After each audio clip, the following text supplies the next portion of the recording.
Man, it's Low-Key Lock, and I'm back with another video today, man. And we have just received Carlos PRATES' new opponent, and it is GF Neal. You know what I'm saying? I expected that to be GF Neal. I didn't expect it to be JDM. JDM is a little bit further up in the rankings. He's done a little bit more, a little bit more out of reach than GF Neal, right? You know what I'm saying? And usually when somebody fights Neil Magny, their next fight is usually GF Neal. It's like they're a package deal almost. I don't understand why. Don't ask me why. It just happens. Shavkat, Neil Magny, GF Neal. Ian Gary, Neil Magny, Geoff Neal. I don't know, well, now Carlos PRATES, Neil Magny, and Geoff Neal. Seems to be a package deal. They seem to be like some guardians of the top 15, it seems like. And that's just what it's been. For the first thing that I noticed about this fight, though, is the styles are very, very interesting to see matched up against each other. A lot of people feel like Carlos PRATES is going to go out there and steamroll Geoff Neal. I mean, of course, that's always a chance that could happen. But I may explain to you why it's not as likely as you're making it seem, as y'all, not all of y'all as a collective, but the majority of y'all are just making it seem like he's going to go out there and just stop Geoff Neal. You know what I'm saying? Even though Carlos PRATES, up to this day, has faced nobody exactly like Geoff Neal. He's not faced a heavy pressure boxer. He's never faced one in this UFC, in this UFC league. He has never faced a guy that hits as hard as Geoff Hands of Steel Neal, bro. He hasn't. And Geoff can crack, bro. I don't know if y'all remember, but y'all must have forgot. Carlos PRATES is very, very, very experienced, though. He has very good Muay Thai. He has hundreds of Muay Thai fights. So much experience in that area, in that field. He has loads of power. He can KO you. You know what I'm saying? Very creative with his strikes. Very, very accurate. The thing about that, when you're fighting a guy like Geoff Neal, right?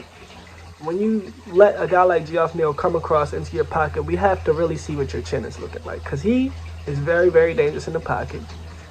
And if he can enter the pocket easily against a guy like Carlos PRATES, we could see a couple of problems presented. But with that frame that Carlos PRATES has, there's a lot of weapons presented when he gets into that range. The clinch, knees, elbows, etc. He's very good at doing all of them. I'm not going to lie. This is why this is such an interesting matchup, because it's so, like,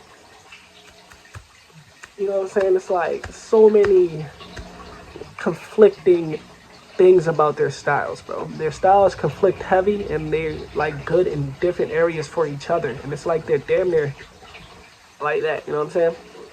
Carlos PRATES is obviously, of course, a rangier striker than Geoff Neal. And, as we've seen, Geoff Neal does have a little bit of trouble against taller, rangier fighters, you know what I'm saying, like Ian Gary and Shavkat Rakhmonov.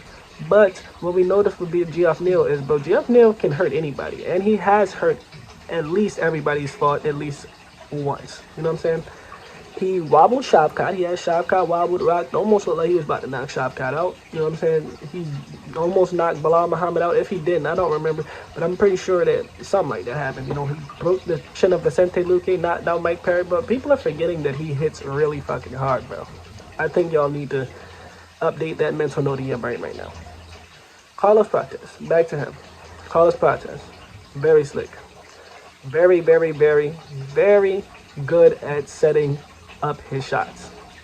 Very creative when it comes to that. He's one of those guys that, you know what I'm saying, I would say he is, he's an opportunist. He capitalizes on his weapons very good. He knows where he's in good range to strike. He knows what, he just has a lot of experience, and you can just tell that by the way that he's fighting. You know what I'm saying? He's not in a rush. He's more ready than he's ever been. You know what I'm saying? He came in with hella experience. A lot of guys have to develop in front of us, and he did not. I feel like he's ready for that level now. Only thing is, bro, when Geoff Neal enters the pocket, how is he going to treat it? And can he keep Geoff Neal out of the pocket? That is the biggest concerning factor, because you only can beat Geoff Neal from keeping him away from you. You don't want him to get close. If you allow him to get close, you're going to be in for a rough night. It's going to be hard for you. And that's kind of why I want to see JDM versus Geoff Neal. That's pretty much a straight boxing match. But back to this fight, you know what I'm saying? Carlos, he has that art of all 8 limbs, you know what I'm saying? He got good elbows, good knees, very long frame, you know what I'm saying? Very good left straight.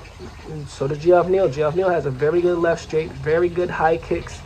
But the thing about it is, in that fight with what's that guy's name? Charles Radke. Carlos Prates looked a little, I don't know what the word is for what he looked. He looked a little bit estranged on the feet, but in that the Leech fight, he looked a lot better. In this last fight with Neil Magny, he looked a lot better.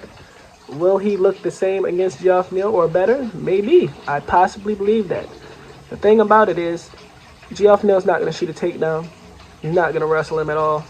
You know what I'm saying? It's going to be a straight striking match in 4-ounce gloves, bro. So, with that being said, when you're facing a guy with as much experience as Carlos Prates in a specific striking martial art, it's always tough when you're facing a guy like that and you don't have the threat of a takedown because they have so much experience standing up. And they have tremendous KO power. But, you know, Geoff Neal is thick, he's beefy, he's got a big old blocky head. Sylvester Stallone head. So, what I'm saying, real shit though, like, his head is humongous. He barely has a neck. He's built hella dense.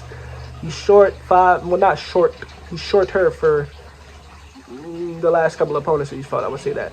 He's 5'11", 75-inch reach to Carlos Prates 6'1" and 78-inch reach. Geoff Neal, I believe he's southpaw. Yeah, southpaw. Very good high kicks. But he doesn't really present too many really dangerous problems for Carlos Prates other than the fact that he has power and he has good boxing. And it's hard for guys who are rangy to fight in boxing range. So if he can get this fight into boxing range and his footwork can make Carlos Prates get back into a corner, we can see a world where he goes up there and knocks Carlos Prates out. But how likely is that? Not as likely as it seems like it could be. But we can see that. I just want y'all to know that that option is not off the table. One other thing I noticed about this fight is, what is it? If this fight is a... Which card is this on? Which card is this on? Never mind. We're not even going to get into that. Another thing I noticed about this fight is that, which I don't know about Carlos Prates, is he also has a Brazilian Jiu-Jitsu. I think he's a black belt or a brown belt. He does have grappling. And maybe, just maybe, we might see him use it. If things get rough, we just maybe might see him use it. He does have submissions on his record, three in a count. 3 in a count. He does. So, there might be a lot of things that we figure out and a lot of answers that we need to be answered in this fight that we're going to see. I personally am going to go with Carlos Prates via, I want to say decision, but he hasn't really gone to this. I'm going to go with him via knockout because I want him to keep his knockout streak, but I feel like this fight may go to a decision. So, with that being said, man, what do y'all think? Like, comment, subscribe, let me know what you want to see next, man, and we out, dog.